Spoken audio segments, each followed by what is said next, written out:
G'day everyone, welcome along to today's webinar. I'm John James and I'm passionate about enabling change and innovation. So that's why I'm hosting today's webinar, where we can explore and discuss issues relating to enabling change and innovation. If this is your first webinar, you might think it's fairly complicated. But well, hey, compared to this road sign, which is located at Gatton, just between Brisbane and Toowoomba, today's technology is really easy to use. So on the sign here, you'll see that you're here, and this is to help people just to get from Gatton just to Toowoomba. So if that's hard, well, come on, the webinar must be easy. So I'll give you a quick overview of how the technology works. So here's an image of your floating control panel, as they call it. Now, it's fully expanded when you first see it, but the clever little thing hides itself after a couple of minutes so that you can better concentrate on the presentation. And if you click, and if it does that, it'll turn back to this little skinny orange bar, and if you then click on this small arrow, it'll expand back out again if you need to see all the panel. You can interact with us today by raising your electronic hand or by typing in the question box at the bottom of the control panel. Only the organisers get to see your hand or what you type. And if you do ask a question, I'll read it out so it's anonymous. So let's practice. If this is your first Enabling Change and Innovation webinar that you've attended, can you please raise your electronic hand? So just clicking on the little hand at the bottom of that skinny bar there. Excellent. Okay, that's really good. So I can see that we've got about almost 30 people who are new here today. So that's great. And if you click on your hand again, it will lower it for you. Excellent. That's good. Okay, so it's really good to have you with us today. So for everyone else, if you can hear me clearly, can you now raise your hand? So almost 300 people registered today, and we've got about half that number here, which is normal, and I can see that, yes, most of those people can hear us, so that's excellent. So thanks everyone for doing that, and if you can just lower your hand again. Brilliant. Okay, so to watch today's webinar, you're probably sitting in front of your computer. However, if you wanted, you could be using your mobile device. You can watch and listen and also type in questions. However, unfortunately, you can't raise your hand or vote in a poll at this stage. Hopefully, they'll get to change that soon. To listen to today's webinar, you can either use a computer headset or a normal telephone. Now, we've had a few issues with the computer audio in the past, so if it breaks up too much for you, you can just swap over and use the telephone at any time. So you just come back to the floating control panel and then you click on telephone and you just type these numbers into your phone with a hash at the end of the numbers and use the ones that are on your screen, not mine, because we each get personalised numbers. Today's presentation is being recorded and I'll send you a link afterwards. It's lovely that you've been able to join us live though, as that way you're able to ask the questions that you'd like answered. Now folks, to get the most out of today's presentation, I suggest you turn off your email and tune into what our presenter is saying.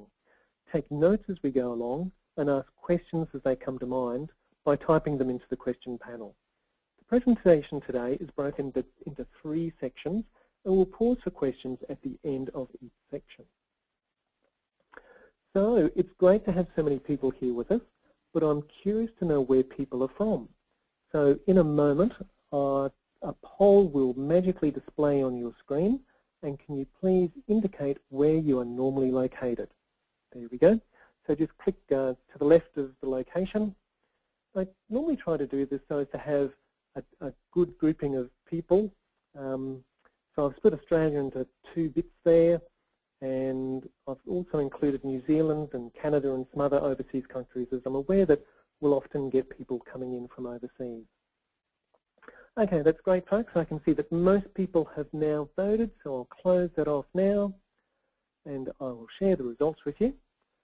So, oh, very good. Well, I did pretty well in trying to split Australia in half there, so it's great that almost half are from the first bunch of states, half from the second, and lovely to have a number of people from overseas joining with us today. So that's great. So we're here today to talk about designing projects. So the next question that I have for you is, well, how much experience do you have with designing projects? So is it none, just a bit, a fair amount, or heaps? So let's see where people are at today. So I always like to see where the audience is at before we give a presentation. Excellent. I can see that most people have now voted, so I'll close it off in 3, 2, 1. And I'll share those results with you. Excellent. So it's great to see that just about everyone has either just a bit or a fair amount of experience in this area, and 6% have heaps. So that's brilliant.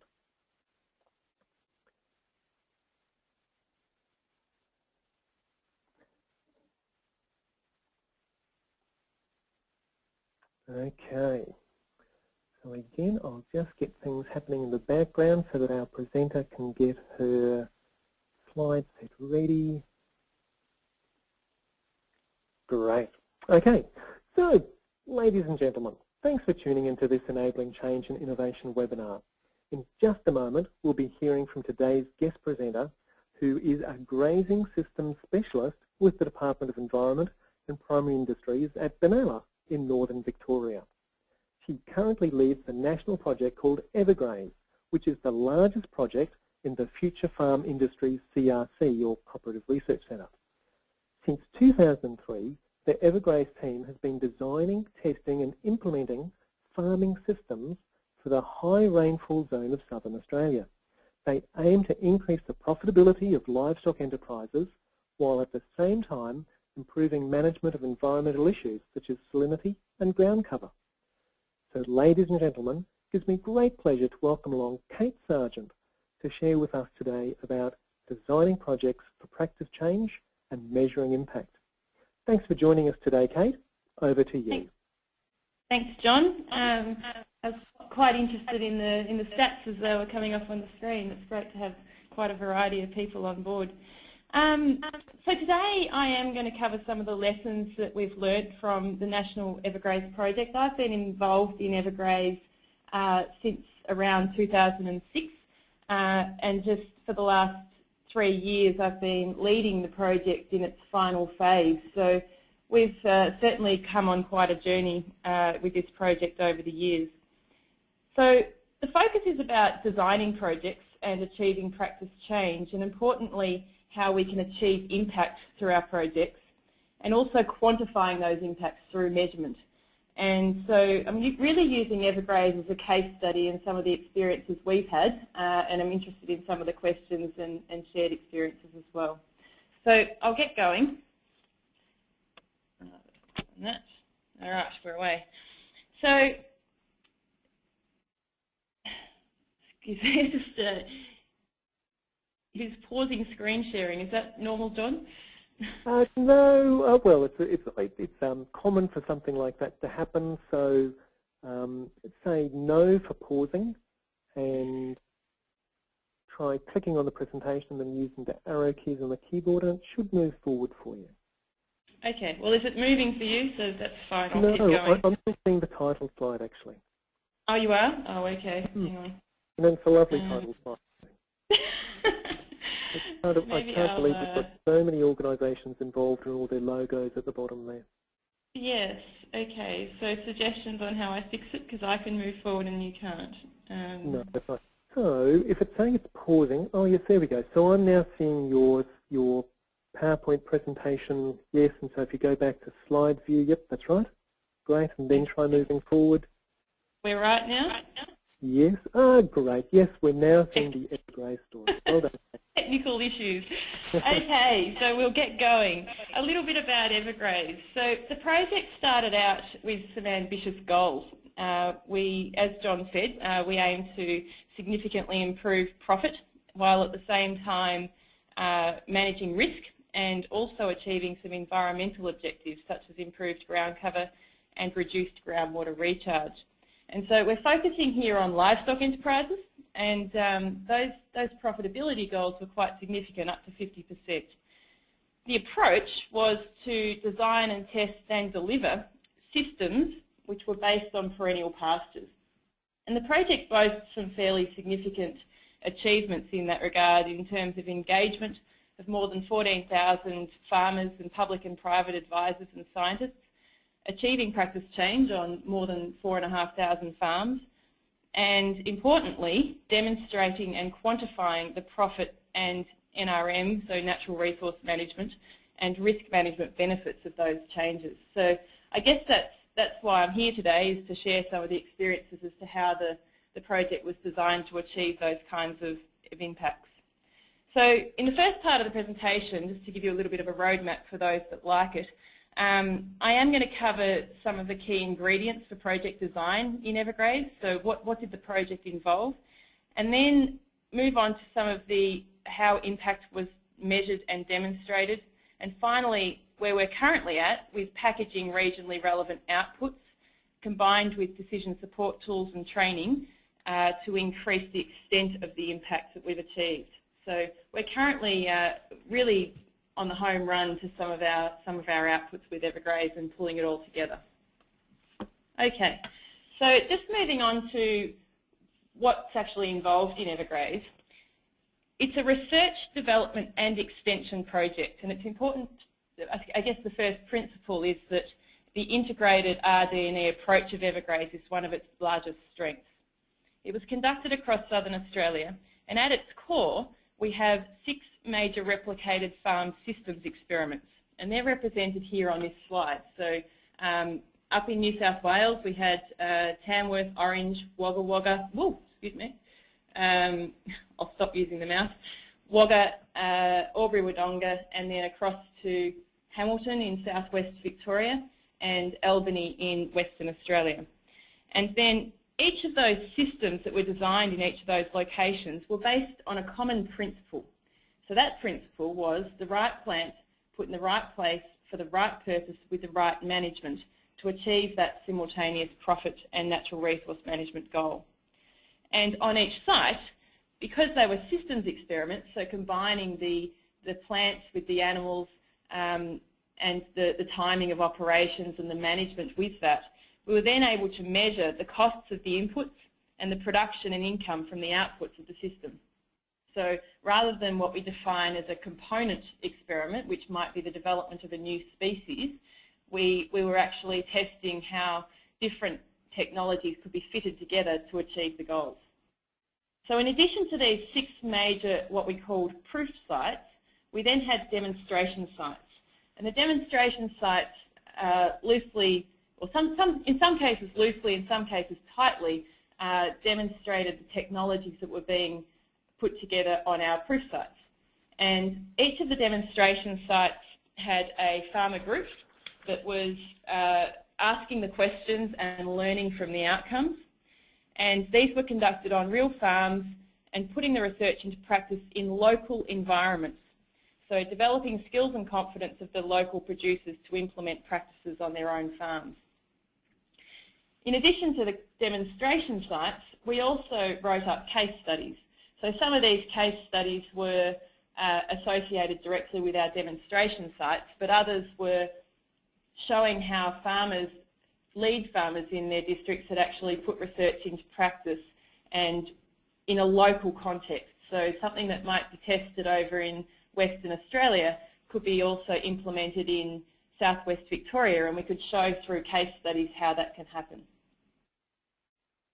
In addition to the farm systems focus, the project was also focused on achieving close collaboration within and across industry nationally. So in its life, more than 260 scientists and private and public sector advisors, lead farmers who we've used on advisory groups, have collaborated on EverGraze. And so I've listed some of the different types of organisations in the left corner of that slide. Okay, so how does a farming systems approach to RD&E actually work? Well, on this slide I've tried to show you how we've got our EverGraze principles. So as I mentioned before, this principle of right plant, right place was throughout the project. And the principle was important in terms of how the systems were designed and how the results were measured as well, and how change was measured against that, putting that into practice. So we were always communicating this right plant message, and people will actually quote that in association with the EverGraze brand. So together with the principal, the team actually used modelling. So modelling at the farm system scale, so looking at the potential profitability of different technologies combined together. And then also at the catchment scale, so what would be the impact if we sowed lucerne across a third of the catchment? What would it have as an impact in terms of achieving the goal of reducing salinity, but what would it have also on our stream flow, for example? So that was all done prior to the start of the experiment. And then we have the proof sites. And so the proof sites were then combining the best bet systems that were modelled.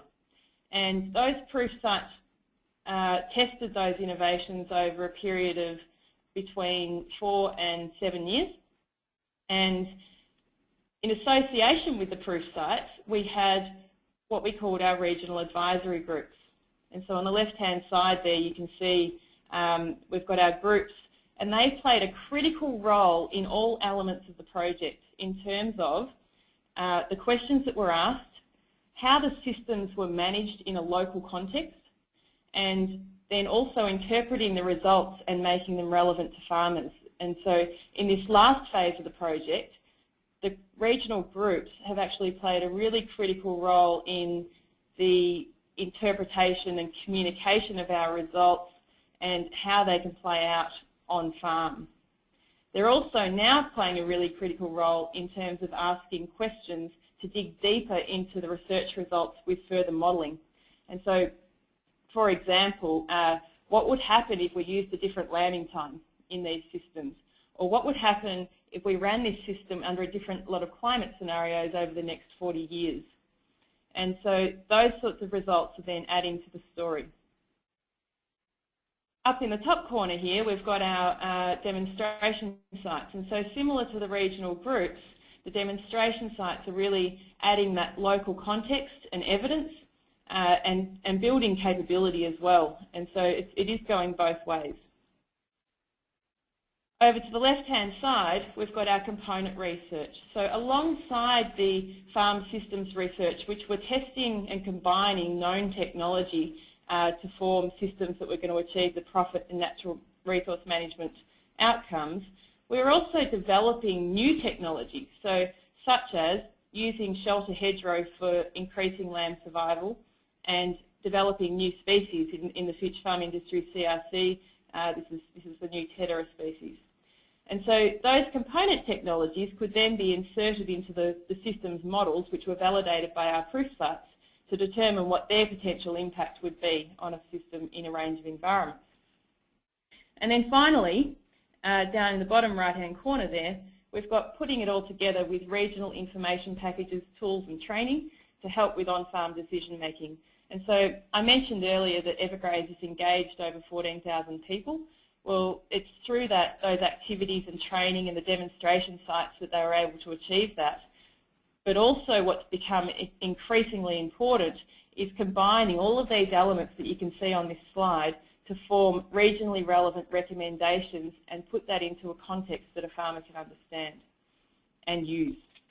So they're really the critical elements of the EverGraze system. Okay, I'm going to pause for a second because this is really, I've gone over how the EverGraze systems were designed. Next we're going to move on to the impacts. Thanks, John.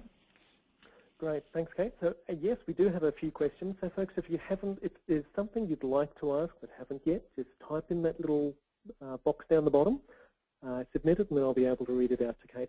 But Kate, we do have a few here. So the first one is, was there already a culture of integration in place, or did you have to design or work on this so to achieve the RD and the E? Yeah, good question.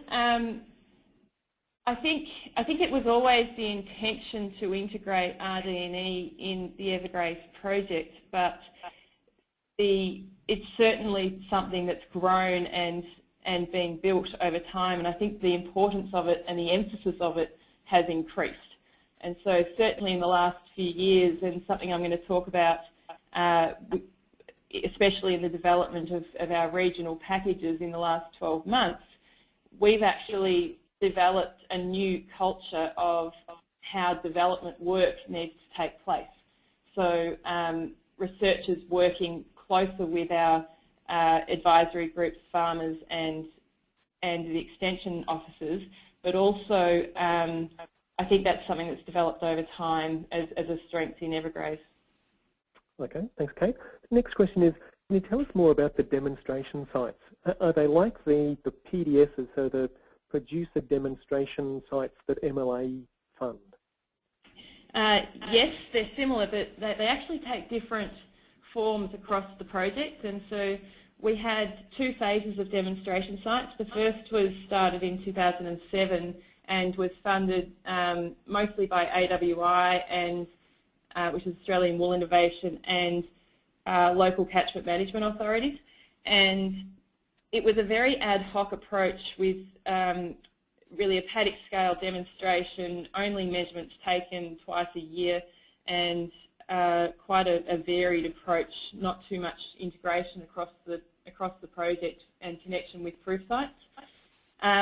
In later years, there was a project that was better funded by, so with more funding, by Caring for Our Country, and combined with the Central Highlands Agribusiness Forum and Department of Primary Industries, and those supporting sites were more integrated with the proof sites, so slightly better connections in terms of demonstrating technologies.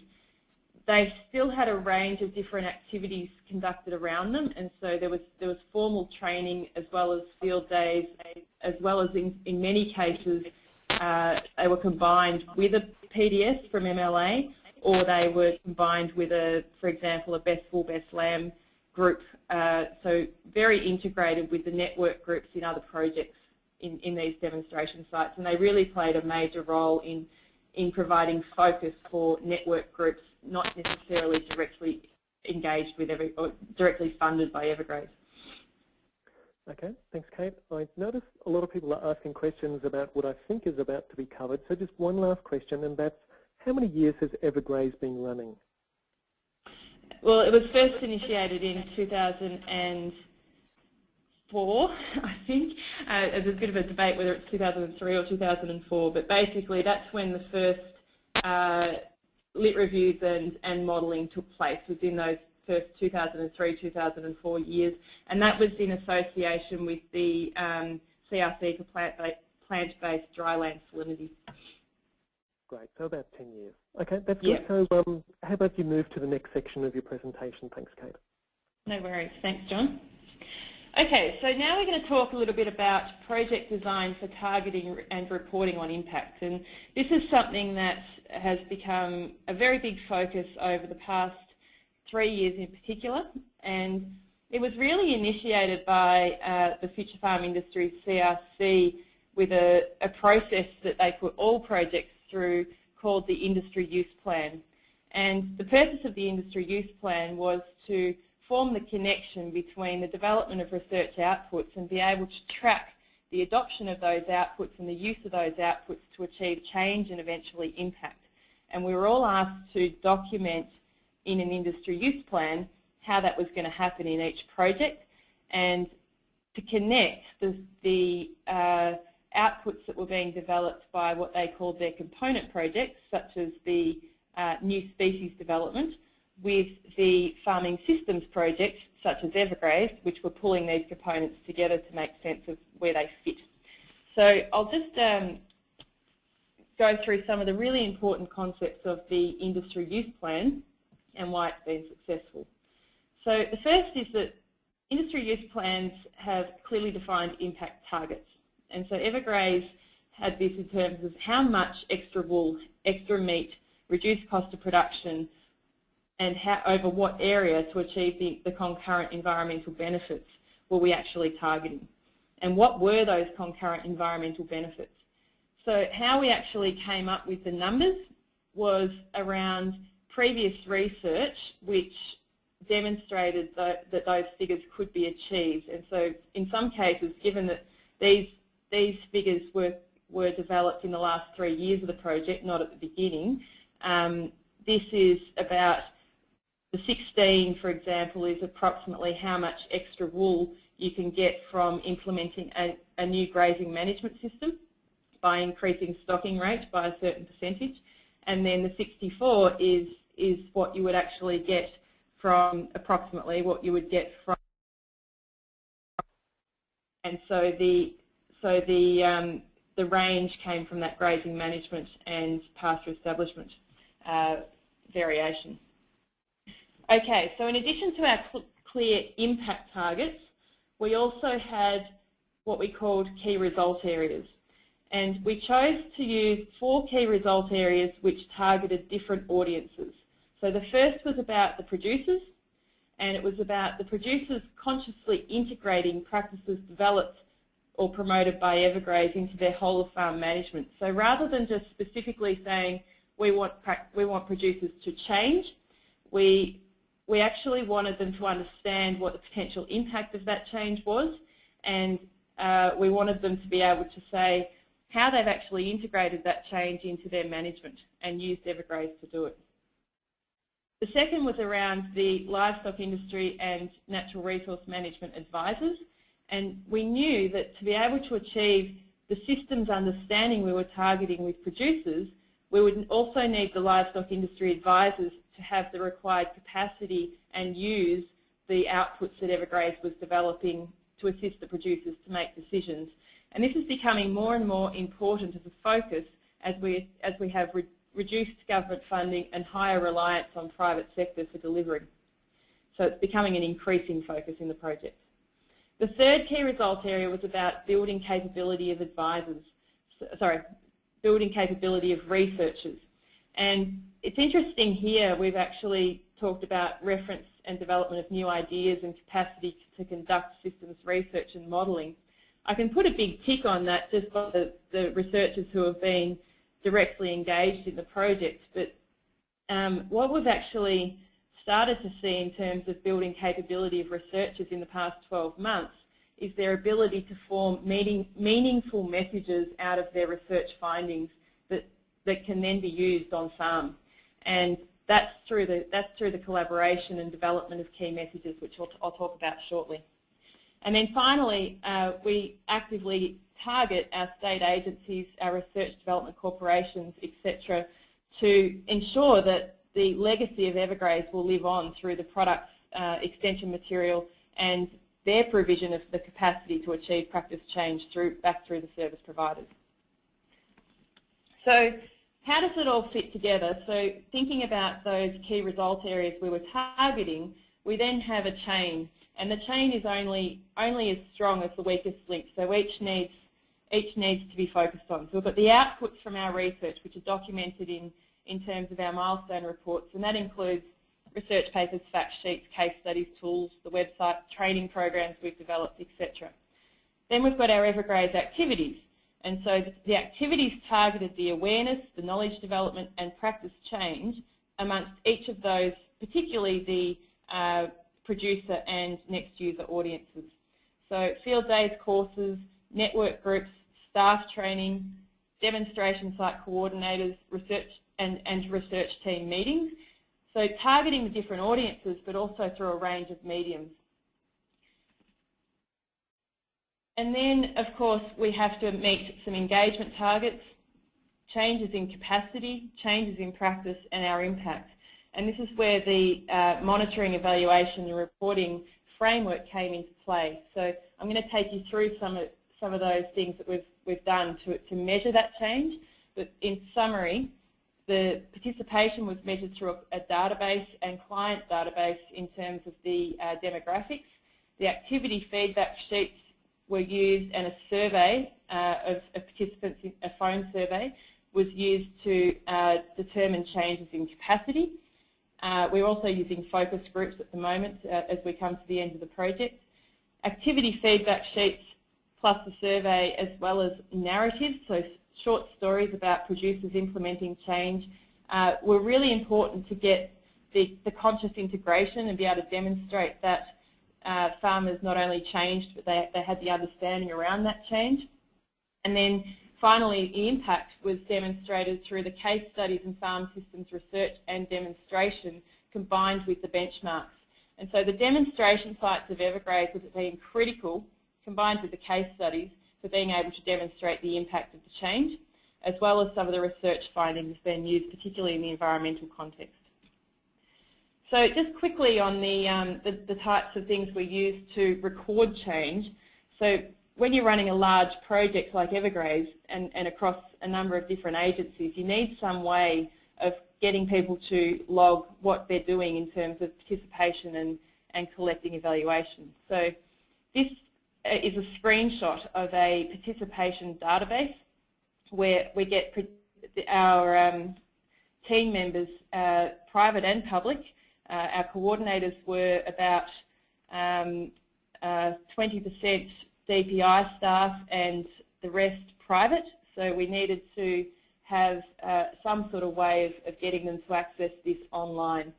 So this database links the participation to the outputs and the key results areas. So you can see here we've got presentation of Hamilton and Wagga research results at this particular activity. We've also got some other CRC project findings that were presented at this activity. And then the focus areas, there were 5 key focus areas that we wanted to split in terms of our delivery and how we grouped change and impact. And they were to do with the feed base, implementing grazing strategies, fertiliser use and soil management, livestock system changes, and the tactical management of pastures and livestock. So you can see there we've tried to capture some of that in the participation. So over the years, we've got approximately, there's 16,857 participants recorded in here, but obviously that's not unique. And we've got about an average of 4 activities that people are attending, so we're getting about 4,500 people engaged. Using demographics, so we have a separate database in EverGraze which records our clients, and these people sign up to be participants of EverGraze in activities or through our website, and they receive a newsletter. And so you can see here that from the demographics that we can collect, this is quite important for then being able to determine what the impact is later on. We've got a percentage of our clients who are producers versus other audiences, and then we can also divide them by the sheep and cattle enterprises they have, and also the flock size and herd size, to then get some kind of indication as to each year how many sheep or cattle are we actually impacting. And the other thing I wanted just to point out here is that although the project's been going now for 9 or 10 years, we're still increasing the client base. So between 2012 and 2013, it's gone up by about 900. Okay, linking change to impact. So we've talked about participation, we've talked about collecting some demographics. Now we're talking about actually what changes are people making and how can we categorise that in terms of then determining what the impact is. So here we've got a producer who has sowed lucerne.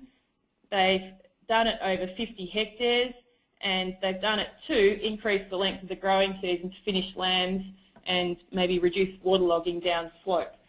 So up here, what we've done in this database, which was put together in collaboration with the Qual Data team, we've categorised each of the changes that we can make across the project. And so what are the things that we're targeting, or what are the things that people are likely to change?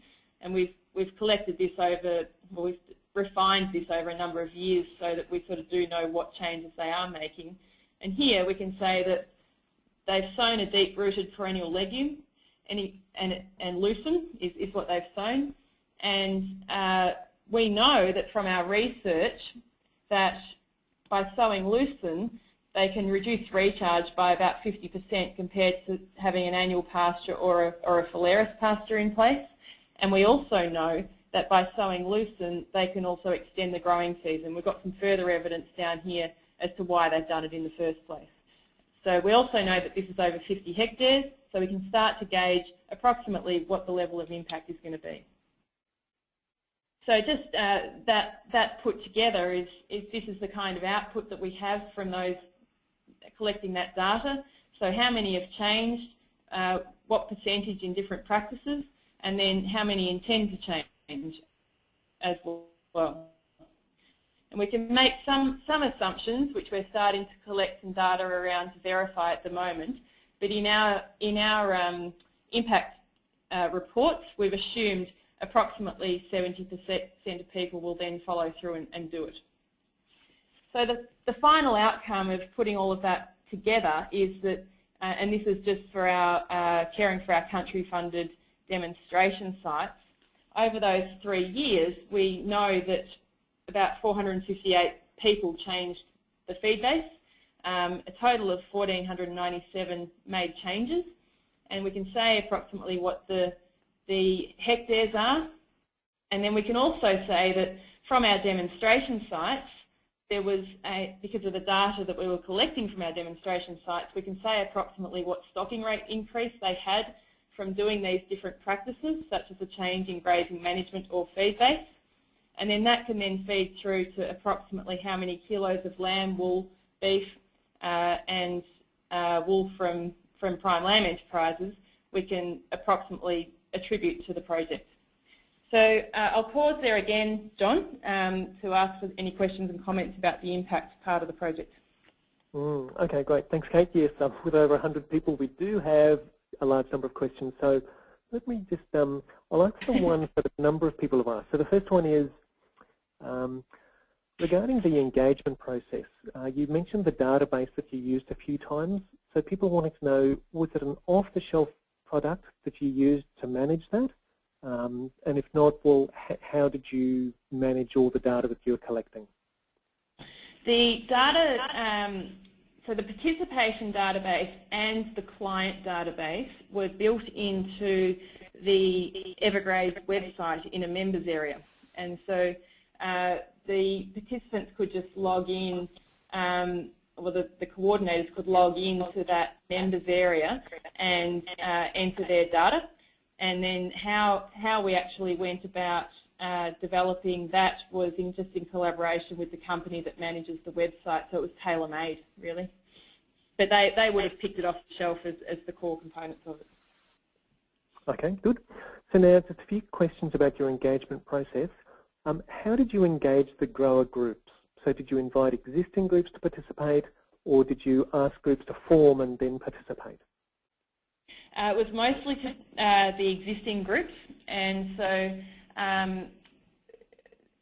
it was largely the coordinators of those groups who came forward to want to run supporting sites or demonstration sites, and there was an EOI sort of process that we ran initially for that, and initially it largely went through land care groups in that first phase with AWI. And that's actually had an interesting effect on the project because the land care groups, particularly in Victoria, were not a large client of DPI compared to the industry groups such as Best Wool, Best Lamb.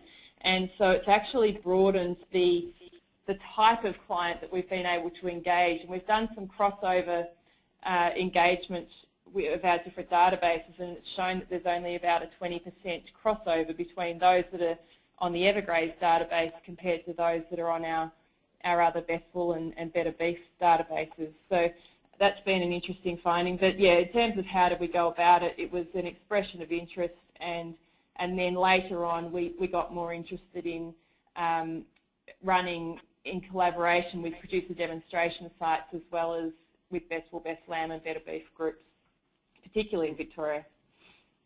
Okay, thanks, Kate. And at what stage were the producers involved in the design process for your project? Right from the beginning. So the National Advisory Committee, which sits as a national advisor, obviously, and then the regional advisory groups were formed at the beginning of the project, and so they were involved in the design of the proof sites, and so they've had a major role right from the beginning.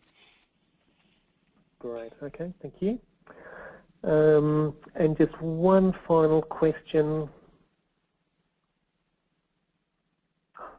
This so many on the screen. Oh, can you give us an idea of the delivery staff, the split between public and private, please? Yep, it varies depending on the state. So I guess EverGraze at the moment is in very much a development stage, and so we've sort of come back to still using private providers for some of that development work in terms of developing website material, etc. But the delivery, while EverGraze was at its maximum during the supporting site phase, was approximately about 20 to 30%, probably 30% were CPI staff in Victoria, with the remaining being private or catchment management authority or land care coordinator type people. And then in other states, so Western Australia would have been around 50-50, and then in New South Wales it was almost, or apart from some natural resource management type staff, there were all agency staff. We've also had some involvement in South Australia and Tasmania, where we've used predominantly private deliverers. Okay, great. Time is escaping us, so let's move on to your third and final section there. Thanks, Kate. No worries. Okay, so I'd like to move on now to talk about our regional information packages. So a couple of years ago, when EverGraze was entering its final phase, there was a real question around how do we make national research outputs relevant to regional farming systems? And so we had these findings from our proof sites, but they were really just relevant to those particular sites, and so we couldn't even lift the, for example, the findings from Hamilton or the system that was set up in Hamilton and plonk it on a farm that was next door even, because every farm is unique. And then regions also have significant differences in terms of their climate and the rainfall and how the systems are managed. So it was a fairly challenging future. We had diminishing government resources, multiple stakeholders and contexts in how these research messages needed to be delivered. And we also had an issue that we needed to be able to build capability across all the industry sectors to be able to deliver this stuff.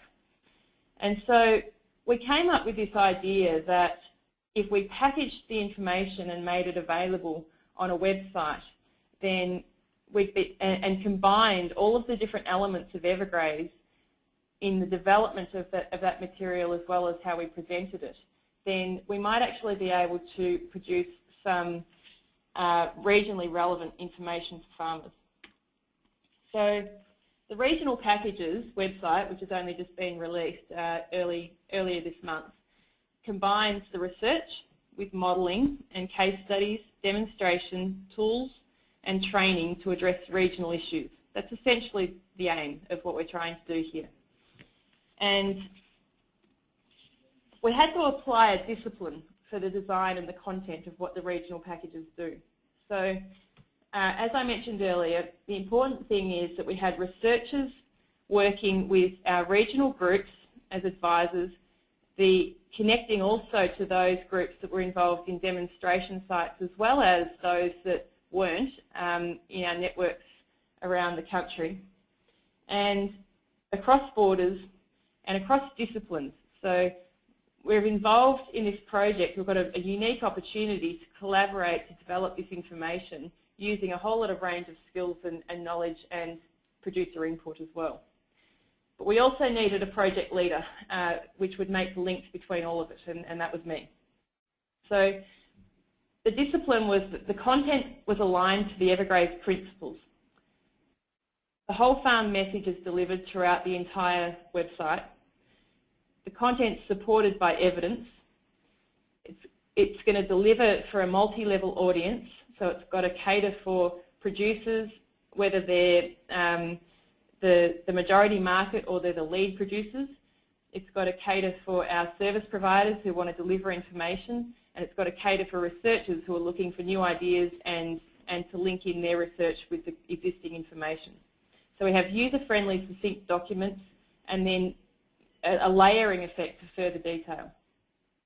And it's got to be structured to provide for expansion. So how can we structure this in a way that is going to be built on over time and as new research is developed beyond the life of EverGraze? And so what you're looking at here is a regional package. And so importantly, the region is contexted in terms of its climate and the variability within that region, its soils and what that means to pastures, the livestock systems, and where we have them available, benchmarks which we can compare practices against and identify in the region where the real issues are, and then environmental issues that we're also trying to address. They then link to the relevant information to address the issues. And so these documents are succinct and they're written for farmers, they're linked to research, demonstration and case studies. And then in the middle here, we have all the evidence. And so as it builds through time, we've got our regional research, demonstration, case studies, other research that's been done outside of EverGraze that's important to complete the story. And then within the packages, we've got these research pages. And I think where the majority of work has gone and some of the innovation in this process has really happened in the development of key messages from our research findings in EverGraze.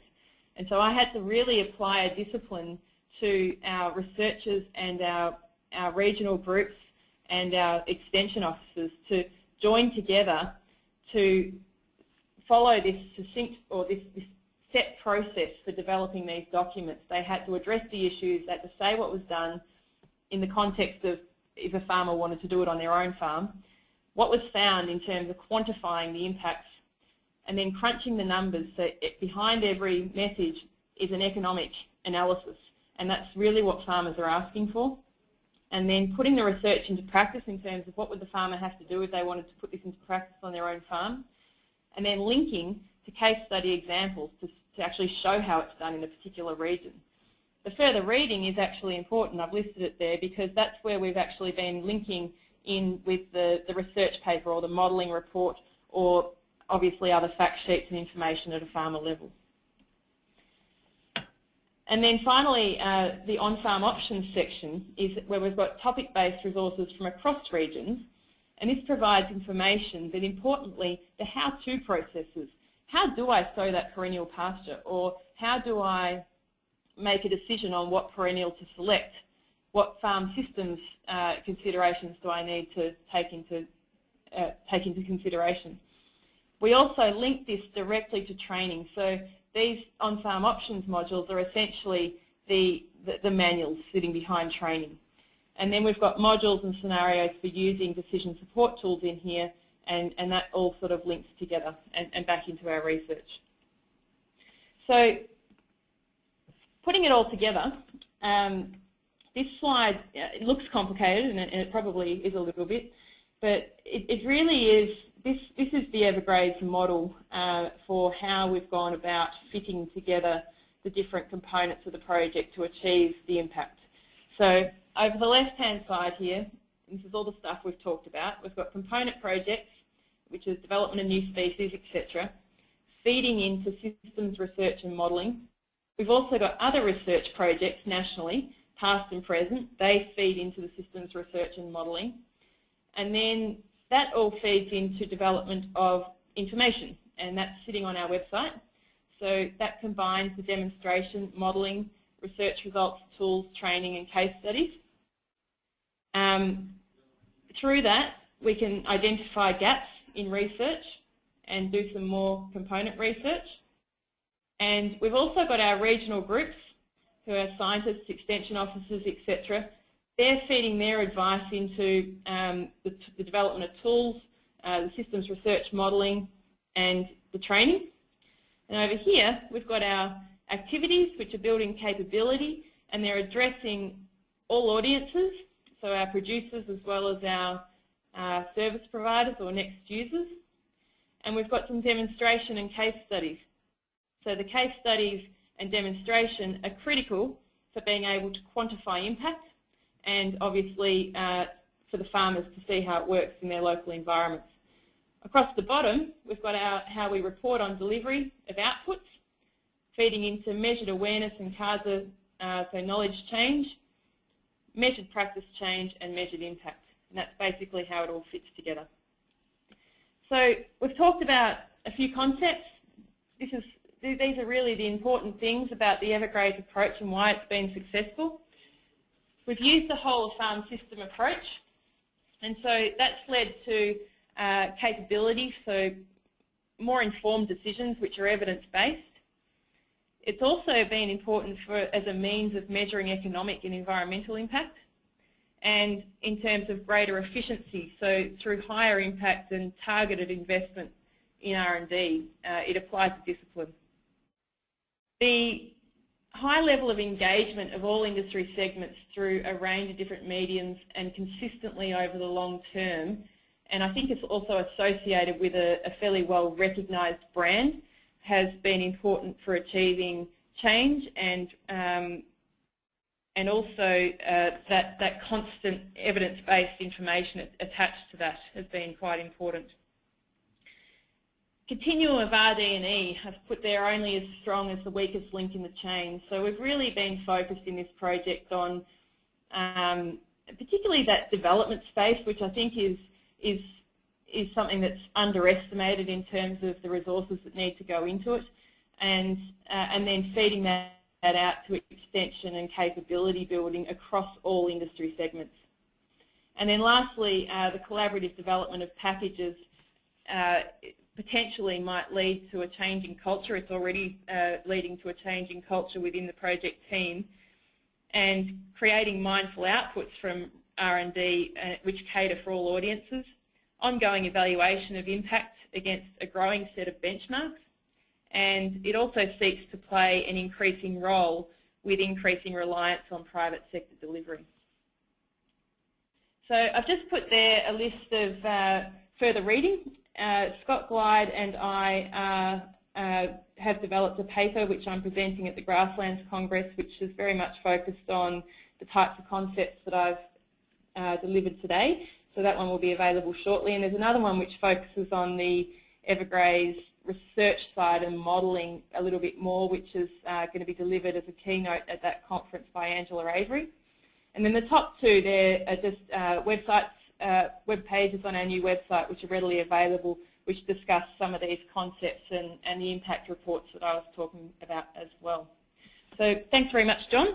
That's it from me for now. Great. Okay, thanks, Kate. We've got a large number of questions, so here we go. How do you determine the reasons why the change was made, and whether this was a conscious integration of the EverGraze principles? So was this through structured surveys with producers, perhaps? We've used a range of different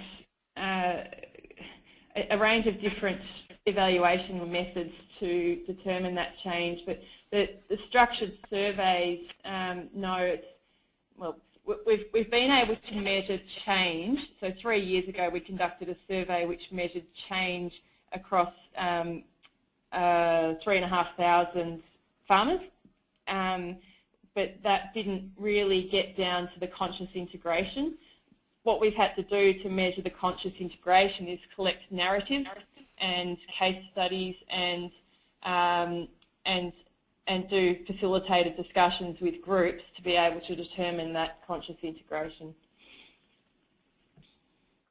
Okay, thank you. How did you develop working relationships with the partners? So RD&E, interstate, private and public. How did you go about that? And any tips for people? Yeah, in 5 seconds or less. I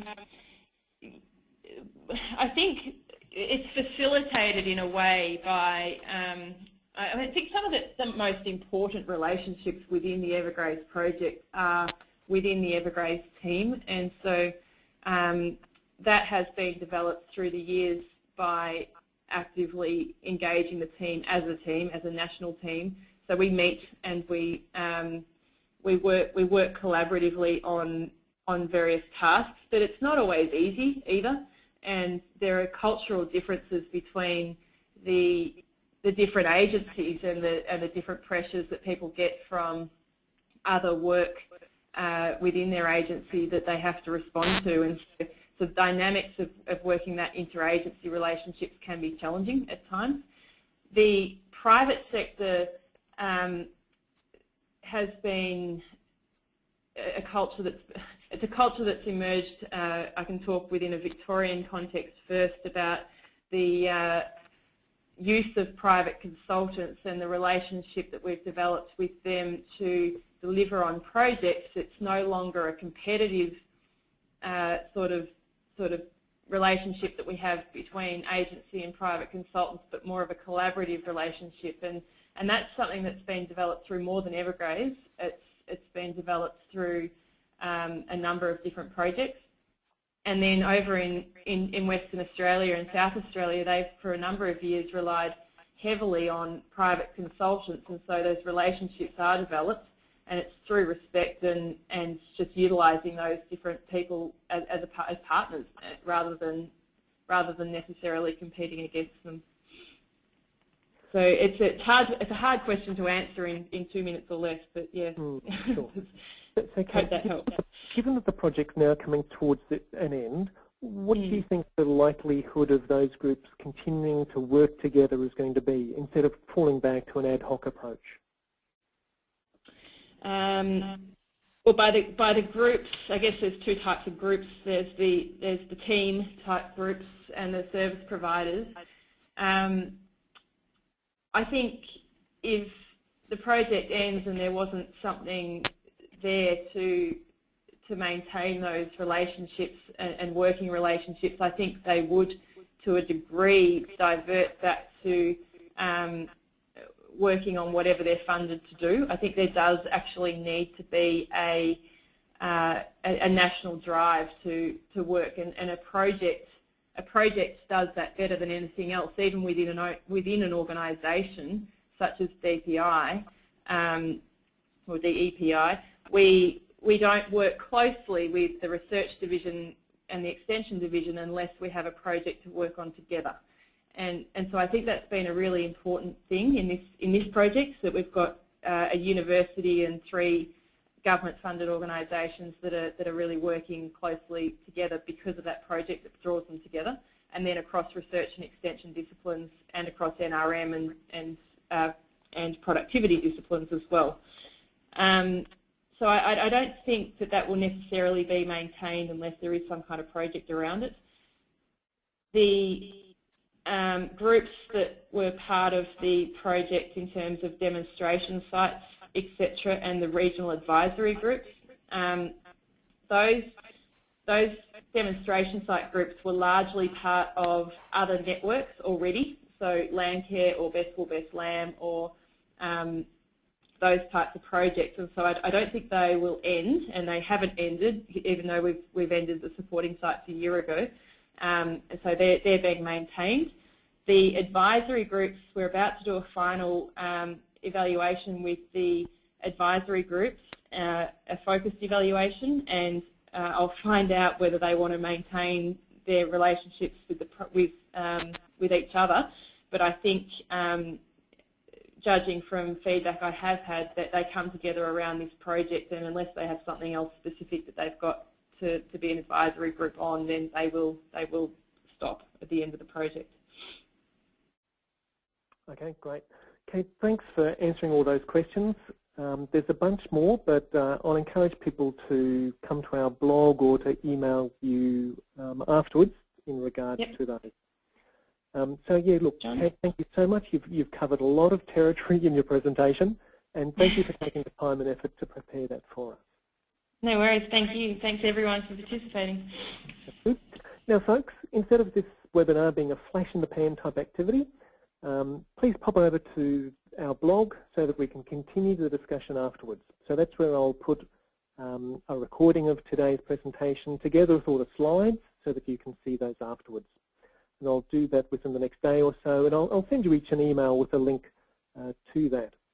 Now, a useful feature on that site is user voice, which allows you to nominate and vote on future webinar topics. So I'd look forward to seeing your responses there. So folks, I'm pleased to announce today that our next webinar will be using an innovation systems approach to achieve remarkable change. And we'll have Lauren's clerks all the way from the Netherlands to present that one.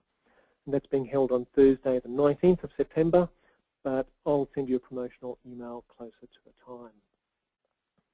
Today's webinar has been brought to you by a partnership between the Queensland Government, for whom I have the pleasure of working, APEN, the professional organisation for extension in Australasia, and Citrix GoToWebinar, who are subsidising the costs for us today. The webinar is proudly supported by APEN, the Australasia Pacific Extension Network. If you're not already an APEN member and work with and your work involves facilitating change in industries, communities, and the way we manage our natural resources, then you might like to find out a bit more about APEN, and here's a number of ways you can do it. So obviously there's the APEN website, but you might like to check out our LinkedIn group where you can share in discussion about topical issues and upcoming events. You can also follow us on Twitter and like us on Facebook.